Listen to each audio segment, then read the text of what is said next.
Hello दोस्तों, तो कैसे हैं आप लोग। आई होप आप लोग अच्छे होंगे और स्वस्थ होंगे। दोस्तों, आज का वीडियो डांसर सनातन और सावित्री जी का है, क्योंकि दोनों भाई बहन एक हो गए हैं, एक जगह पर हैं और जितने गिले शिकवे थे वो मिटाने की कोशिश हो रही है। तो चलते हैं वीडियो की तरफ, लेकिन उससे पहले चैनल को सब्सक्राइब करिए, लाइक कमेंट करिए और शेयर कर दीजिए।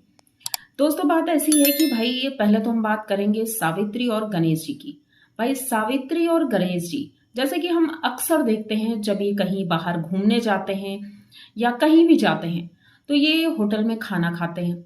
और गणेश जी जिस तरह से बताते हैं कि वो शुद्ध पंडित हैं, तो भाई पंडित अगर हैं और शुद्ध शाकाहारी हैं और दिन भर भजन करते रहते हैं, तो भाई वो किस तरह के भजन करते हैं कि भाई वो नॉनवेज भी नहीं खाते हैं, लेकिन नॉनवेज वाली टेबल पर बैठ करके खाना खाते हैं। जैसे कि हमने देखा कई जगह पर अंडा हो चाहे चिकन हो चाहे मतलब कुछ भी, मटन कुछ भी खाते हैं। तो सावित्री खाती रहती हैं और जस्ट सामने बैठ करके ये वेज थाली खाते हैं। ये कैसे पॉसिबल हो सकता है? जो लोग नहीं खाते हैं भाई वो सामने बैठ करके भी नहीं खा सकते हैं।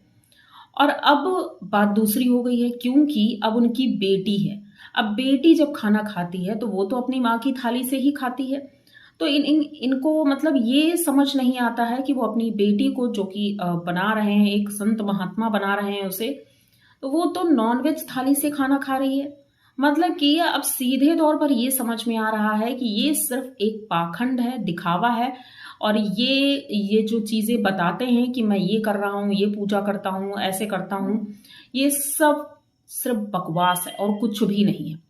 अब उसका भी कारण एक ये है कि भाई ये चाहते हैं कि भाई जिस तरह से मैं हूं उस तरह से चले, लेकिन चलता तो ऐसा कुछ नहीं है। इनकी माँ जो है, हो सकता है कि वो नॉनवेज ना खाती हो, उन्हें पसंद ना हो, इसी वजह से वो अलग रहती हैं। लेकिन गणेश जी भी तो यही चीज कहते हैं कि मैं वेजिटेरियन हूँ और मेरे घर में वेज खाना ही बनता है। बाहर खिला देते हैं, भाई बाहर भी खिलाओ चलो ठीक है, लेकिन एक ही टेबल कैसे शेयर कर लेते हो दोनों लोग? और बेटी तो, अब तो अगर वो माँ के साथ खा रही है, माँ का दूध पी रही है, मतलब जैसे भी है, तो वो तो प्योर वेज है ही नहीं। तो कैसे इनका ये पूरी तरह से ये पंडित ब्राह्मण बन रहे हैं ये? तो ये चीजें तो दिखावा है। और मैं एक बात और कहना चाहूंगी, जो लोग कमेंट करते हैं इनके वीडियो के लिए, जैसे मैं बनाती हूँ, तो क्या उन लोगों को ये चीजें समझ नहीं आती? आ करके यहाँ मूर्खता वाले क्वेश्चन करते हैं।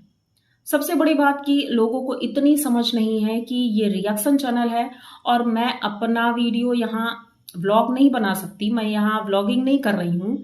ये चीजें बताने के लिए मुझे लगता है मुझे जरूरत नहीं है, इसीलिए मैं या तो वो कमेंट रिमूव कर देती हूँ, क्योंकि भाई हर एक किसी का वही अगर एक सवाल आ रहा है तो उस सवाल को बार बार उसका आंसर देना पॉसिबल नहीं है और जरूरी भी नहीं है, क्योंकि ऐसे लोगों को, नासमझ लोगों को समझाना तो मूर्खता ही होगी। तो इसीलिए मैं ये बोलूंगी, आज फिर से मैं बोल रही हूं, अगर ऐसा कोई भी कमेंट आता है तो मैं अपनी व्लॉग में रखूंगी नहीं, बिल्कुल भी नहीं रखूंगी, क्योंकि ये उनकी मूर्खता का परिचय देता है कि वो कितने नासमझ लोग हैं। और मेरे जो सब्सक्राइबर हैं वो किस तरह के हैं ये शायद लोगों को पता ही नहीं है, क्योंकि गाइडलाइन के हिसाब से अगर आप इस तरह के उल्टे सीधे कमेंट करते हैं तो भाई आपके खिलाफ रिपोर्ट भी हम कर सकते हैं। तो ये चीजें आपको शायद नहीं पता है, तो प्लीज ऐसे कमेंट बिल्कुल ना करें। और अगर आप उनको नहीं पसंद करते हैं या मुझे नहीं पसंद करते हैं तो प्लीज वीडियो मत देखें या फिर डिसलाइक कर दीजिए, चले जाइए, कोई दिक्कत नहीं है। तो अब हम बात करेंगे भाई डांसर सनातन और सावित्री की। भाई सावित्री ने पहले ही बताया था कि हम और मेरे पति में बहुत ज्यादा झगड़ा होता है। किस बात पर? कि मायके जाना है। बहुत दिनों से झगड़ा चला आ रहा था और उनके पति ने कहा था रिजर्वेशन नहीं हो रहा है और अगस्त के बाद ही हम जाएंगे, यानी कि रक्षाबंधन तक जाएंगे। लेकिन सावित्री का कहना था कि भाई हम अभी जाएंगे। क्यों? क्योंकि सीधे तौर पर हम देख पा रहे थे, मैंने अपने कई वीडियो में ये चीजें बताई हैं कि सनातन ने रिश्ता एक तरह से खत्म ही कर दिया है। वो ना ही कोई बात करते हैं इनके विषय में, कुछ भी बात नहीं करते। इतना कुछ हो गया फिर भी उन्होंने ना तो सावित्री दीदी को फ़ोन किया है, ना कोई बातचीत की है, मतलब उनकी तरफ से रिश्ता ख़त्म है। और वो नहीं चाहते कि वो लोग अब आएँ, क्योंकि जिस वक़्त ज़रूरत थी उन्हें और अंजलि को, ये दोनों वहाँ नहीं पहुँचे थे। तो मतलब कि रिश्ता ख़त्म था, तो सावित्री ने सोचा कि ऐसा ना हो कि अगर हम ना जाएँ तो रिश्ता बिल्कुल ही ख़त्म हो जाए, तो भाई लिपड़ी-चुपड़ी करने के लिए ये प्लान बनाते हैं कि हमें वहाँ जाना होगा। तो भाई टिकट तो अभी भी नहीं हुई थी। ये ट्रेन में बैठते हैं और उसके बाद आधे रास्ते पर जा कर के, इनकी ट्रेन नहीं थी, तो ये बस से पहुँचते हैं अपने घर। और उसके बाद ये मतलब इमोशंस, थोड़ा इमोशनल था सीन जब भाई और बहन मिलते हैं। अच्छा लगा देख कर के, क्योंकि सनातन ने बिल्कुल एक्सपेक्ट नहीं किया था कि सावित्री दीदी आएँगी। लेकिन ना सनातन ने पहले ही ये कह दिया था कि जो रिश्ते ज़रूरत पर काम ना आए, तो उन रिश्तों का कोई मतलब नहीं होता है। हो सकता है गणेश जी ने भी कुछ सोचा हो, इसी वजह से लेकर आए बिना रिज़र्वेशन के। कोई रिज़र्वेशन नहीं था इनका, और वहाँ से भी ये टिकट लेकर ही आए थे। वेटिंग में थी और यहाँ पर बस से आए। तो ये सारी चीज़ें हुई और लोग फिर भी उनको इस तरह से सपोर्ट कर रहे हैं, क्योंकि ये प्लानिंग है। अब इनकी बेटी का बर्थडे आ रहा है, सबको पता है। इनकी बेटी का बर्थडे है और बर्थडे में अगर भाई-भाभी नहीं जाएँगे, तो भाई इनके मायके से अगर कोई नहीं गया, तो ससुराल वाले या रिश्तेदार या फिर पड़ोसी कुछ ना कुछ तो बोलेंगे ही। तो उनको इनवाइट भी करना था। इस वजह से ये दोनों पति-पत्नी अपनी बेटी के साथ वहाँ पहुँच गए। अब इनकी बेटी को प्रॉब्लम नहीं हुई। अभी 1 महीने पहले बहुत प्रॉब्लम थी कि उनकी तबीयत ठीक नहीं है, कैसे जाएँगे, कैसे नहीं जाएँगे। लेकिन अब सडनली बिल्कुल सब कुछ ठीक हो गया है, इनकी बेटी भी ठीक है और सावित्री भी ठीक है, सब कुछ ठीक है। तो ऐसे कैसे पॉसिबल है कि मतलब अचानक से सब कुछ ठीक हो गया है और अब ये मायके जाने के लिए रेडी हो गई हैं। तो चलो ये भी ठीक है। अब सनातन का वीडियो आता है, सनातन दिखाते हैं कि भई सावित्री और इनके जीजाजी अलग रूम में हैं और ये लोग इधर दूसरे रूम में खाना खा रहे हैं सभी लोग। मतलब सावित्री दीदी और जीजाजी वहाँ गए ज़रूर हैं, लेकिन वो अलग रूम में ही पैक रहते हैं। क्यों? उनकी बेटी को भाई कोई प्रॉब्लम ना हो जाए। वो डॉगी से बचा कर रख रहे हैं, बच्चों से बचा कर रख रहे हैं कि उनकी बेटी को कोई इन्फेक्शन ना हो जाए या कुछ ऐसा ना हो जाए, तो वो अलग रूम में पैक रहते हैं। खाना-पीना भी बाहर ही खा रहे हैं। तो सावित्री और उनके पति अलग रूम में हैं और अंजलि और उनकी पूरी फैमिली अलग रूम में है। अभी तक ये नहीं दिखाया गया है कि सावित्री उनकी सासू माँ से मिली या नहीं, क्योंकि जैसे ही हमने देखा कि काजल उनके पैर छूती है सावित्री के, वो कुछ भी रिएक्ट नहीं करती हैं, लेकिन जैसे ही उनकी दीदी का लड़का पैर छूता है, उसे आशीर्वाद देती हैं। काजल देख रही थी, वहीं पर खड़े होकर के वीडियो बना रही थी, सनातन का कैमरा उसने पकड़ रखा था। उसके बाद ये अंदर जाती हैं, लेकिन कुछ भी इन्होंने बातचीत नहीं की उस विषय में, ना उनकी मम्मी से अभी तक मिली हैं। खाना-पीना चल रहा था, सावित्री अपना खाना लेती है और अपने रूम में चली जाती है। इधर अंजलि सबको खाना देती है, उसके बाद अलग रूम में ये लोग बैठे थे। मतलब ये देख करके ऐसा लग रहा था कि जैसे अलग-अलग दोनों हो गए हों।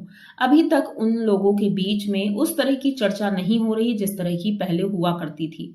लेकिन फिर भी सनातन ने कोशिश की और उसके बाद खाना-वाना खाने के बाद ये अपने बेटे को लेकर के उनके रूम में पहुँचते हैं। अब उनके रूम में जैसे ही ये पहुँचते हैं, बाकी बच्चे और अंजलि भी पहुँच जाती है। वहाँ पर उनकी बेटी के साथ ये उनका बेटा भी खेल रहा था, सभी लोग एन्जॉय कर रहे थे, लेकिन गणेश जी ऊपर बेड पर बैठे हुए थे भई। और उन्हें तो मतलब एक तरह से कह सकते हैं कि वो झूठी स्माइल दे रहे थे वहाँ पर, और कोशिश यही थी कि बस यहाँ हम फॉर्मेलिटी करने आए हैं, बाकी किसी चीज़ से हमें कोई लेना-देना नहीं है।